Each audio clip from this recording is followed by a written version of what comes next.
Notre invité pour le dossier du jour, c'est vous Arnaud Fersdorf, docteur Arnaud Fersdorf, pardon. Je dis Arnaud parce que vous êtes un habitué maintenant, hein. Vous savez, je vois 2, 3, 4 fois que vous venez dans l'émission. Bonjour. Bonjour Mélanie, bonjour Jimmy. Vous êtes pédiatre réanimateur et l'auteur du livre Votre enfant de 0 à 16 ans qui est paru chez Hatier Parents. Alors avec vous cet après-midi, on a décidé de procéder donc par tranche d'âge comme dans votre bouquin finalement. Et on va commencer par les 3-5 ans. On avait parlé des bébés précédemment, maintenant on va commencer à 3 ans. En termes de vaccins d'abord, puisque c'est important la prévention, on va commencer par ça. On est tranquille, non, je crois, dans cette période jusqu'à 6 ans, grosso modo, si on est à jour, il n'y a rien de particulier, non ? C'est vrai que les vaccins sont faits à 18 mois, on a fait ce qu'il fallait faire. La tranche 3-5 ans, on a une pause et on refera à 6 ans. Sauf si l'enfant va voyager avec les parents et qu'il y a des indications pour certains vaccins, bien entendu. Et si on s'intéresse aux enfants de 3-4 ans, est-ce qu'on doit commencer à s'inquiéter d'un éventuel surpoids? Un enfant qui a quelques petits bourrelets, est-ce que ça pose problème? Est-ce que ça doit inquiéter les parents? C'est vrai que nous, on est très attentifs, comme tous les médecins qui suivent les enfants, aux courbes de poids-taille et en particulier le fameux index de masse corporelle, l'IMC. On doit être très vigilant parce qu'il y a beaucoup d'habitudes qui peuvent être mauvaises, prises dès le départ. C'est vrai qu'on a Maintenant, l'impression que c'est parfois le truc central de la consultation chez le pédiatre. On se dit qu'ils sont un peu obsédés par le poids et Alors, la taille, hein, quand même. Ouais. vous n'avez pas tort de dire ça, parce que nos sociétés savantes sont en train de nous remettre un peu sur un autre type de rail, et c'est assez récent. Et maintenant, il y a ce qu'on appelle le fameux rebond d'adiposité, vers 3-4 ans, où il peut y avoir une rechute d'une remontée de l'index de masse corporelle. Et on commence maintenant à se rendre compte que quand un enfant doit, en dehors des facteurs environnementaux, bien sûr, un enfant qui mange pas, qui mange trop plutôt, qui a de mauvaises habitudes alimentaires, qui reste à la maison, qui bouge pas, etc. Mais on se rend compte que quand un enfant doit faire de l'obésité, c'est un peu écrit dans ses gènes. Et on doit désormais, nous médecins, faire très attention à ne pas faire de cet enfant un enfant qui sera mal dans sa peau. Et maintenant, je dis à certains enfants, plus âgés bien entendu, quand ils vont rentrer dans la préadolescence, tu as un surpoids, c'est pas grave, on va faire en sorte que tu le vives bien.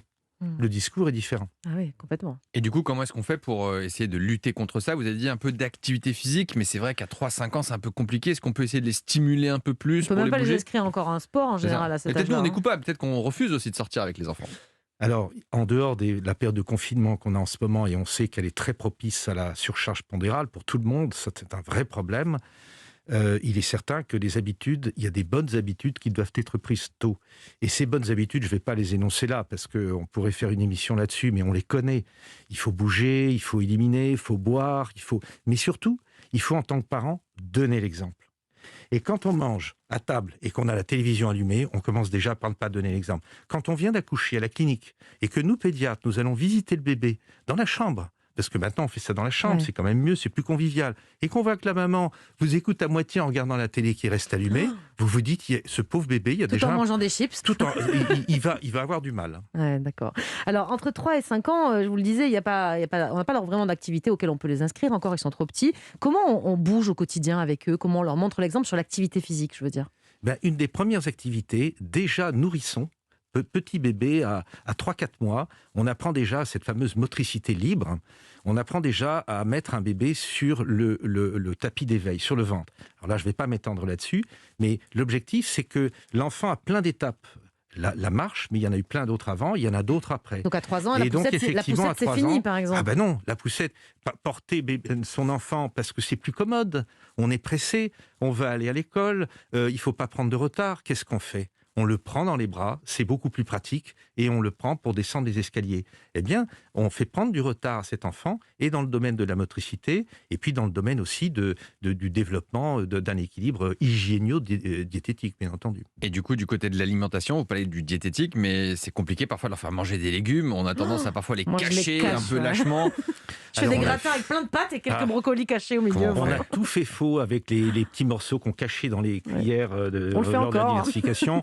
On en a parlé déjà d'ailleurs une fois. Oui. Il y a des tas de choses qu'il ne faut plus faire pour les petits-enfants parce que ceux qui refusent de manger des légumes ou autres plus tard, c'est souvent parce qu'il y a une injonction quand on a commencé à faire de la diversification alimentaire. Donc il y a là beaucoup d'habitudes qu'il faut reprendre. Et puis, encore une fois, il faut donner l'exemple. C'est très important de donner l'exemple. Et à la maison, Mais qu'est-ce nous, on qu'on mange fait? des légumes, mais les enfants, ils en veulent pas. Oui, mais alors, ça suffit pas. Ouais, mais c'est Parce quoi? qu'il n'y a pas que les légumes. Il y a les fibres, il y a les céréales, il y a les œufs à la coque. Il y a plein de choses qui sont très bons pour un enfant. Sauf qu'aujourd'hui, on a tendance à faire un gros repas surchargé le soir, qui est le repas convivial. Et du coup, l'enfant, plus il évolue vers la préadolescence, et moins il mange le matin au petit-déj, et plus il va manger le soir, et on sait ce que ça donne pour la suite. Justement, puisqu'on parle d'alimentation, il faut savoir qu'entre 2 et 8 ans même, on peut aller jusque-là, il y a parfois une néophobie alimentaire qui peut apparaître. C'est quoi précisément ça? Alors la néophobie alimentaire, c'est une peur qui s'installe, qui est la plupart du temps d'origine psychogène, de tout ce qui est nouvel aliment. Découvrir de nouveaux aliments. Ça peut être plein de choses. Alors nous, en tant qu'adultes, il y en a qui n'aiment pas les huîtres. Ils ont le droit de ne pas aimer les huîtres. Pourtant, c'est très bon. Mais il y en a d'autres qui les aimeront, et puis etc. Eh bien, l'enfant, c'est pareil. Il faut respecter ses goûts. Et on a, grâce au progrès de la neuroscience aujourd'hui, on sait qu'un nouveau-né a déjà des préférences pour tel et tel type de lait, pour tel et tel type d'aliment. Il va reconnaître des saveurs, la saveur umami, par exemple, qui est très développée chez un nouveau-né.